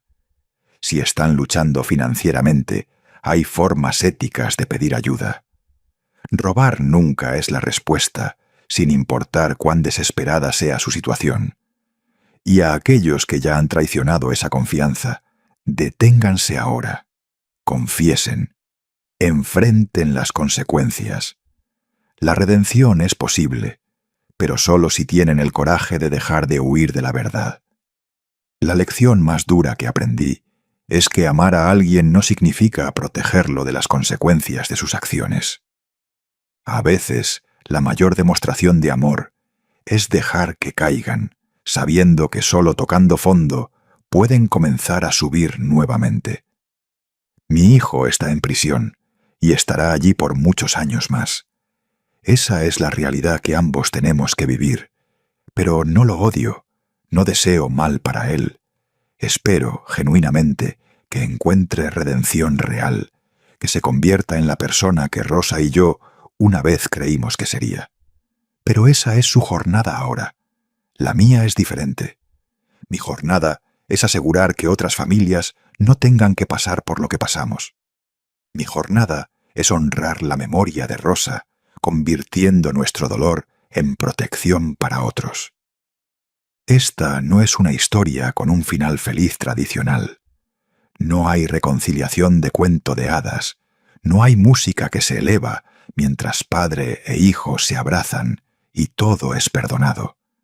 La vida real es más complicada, más matizada, más dolorosa que eso. Pero es una historia de supervivencia, de justicia, de encontrar propósito en el dolor, y de la verdad simple pero poderosa de que a veces hacer lo correcto significa hacerlo más difícil. Si estás pasando por algo similar, debes saber, no estás solo. Hay recursos, hay justicia, hay vida después de la traición. Y a la persona que me envió esa carta anónima, hace 3 años, donde quiera que estés, gracias. Gracias por darme la verdad cuando necesitaba desesperadamente verla. Gracias por darme la oportunidad de detener el daño antes de que fuera demasiado tarde. Gracias por ayudarme a convertir la mayor traición de mi vida en mi mayor propósito. La verdad puede destruir, pero también puede liberar. Y en la libertad que viene después de la verdad, podemos comenzar a reconstruir, no lo que era, sino algo nuevo, algo más fuerte, algo que honre tanto el dolor del pasado como la esperanza del futuro. Esta es mi historia, la historia de Roberto Morales, padre, viudo, activista. La historia de un hombre que eligió la justicia sobre la paz falsa, la verdad sobre la comodidad, la integridad sobre el amor incondicional. Fue la decisión más difícil de mi vida, pero fue la correcta. Y viviré con esa certeza hasta mi último aliento. Si disfrutaste esta historia, por favor dale like y suscríbete a los consejos del abuelo. Y no olvides comentar desde dónde nos estás viendo. Me encanta conocer a espectadores de todo el mundo. Recuerda, a veces las lecciones más duras son las más importantes de enseñar, incluso cuando rompen nuestros corazones. Pero son esas lecciones las que protegen a otros y honran la memoria de quienes perdimos. Que Dios bendiga a todas las familias que luchan con estas situaciones imposibles. Que encuentren fuerza, claridad y justicia. Hasta la próxima historia. Cuiden a sus padres, honren a sus mayores y nunca olviden que la familia es amor, no sangre.